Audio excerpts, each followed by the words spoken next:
Cinema pre releasing event వేడుకలకు గెస్ట్‌గా వెళ్లిన బాలయ్య ప్రవర్తనపై వివాదం నడుస్తుంది.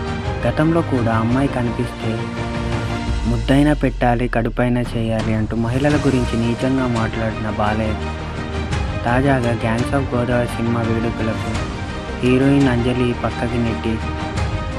పక్కకి నెట్టడాన్ని తప్పుపడుతున్న ప్రముఖ నేతలు.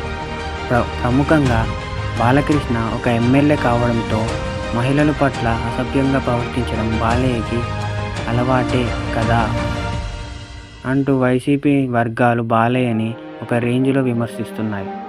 దీనికి తోడు ఈ ప్రీ రిలీజింగ్ ఈవెంట్లో బాలకృష్ణ మందు కొట్టి రావడమే కాకుండా అతనికి కూడా వాటర్ బాటిల్ మందును కూడా తెచ్చుకున్నారు.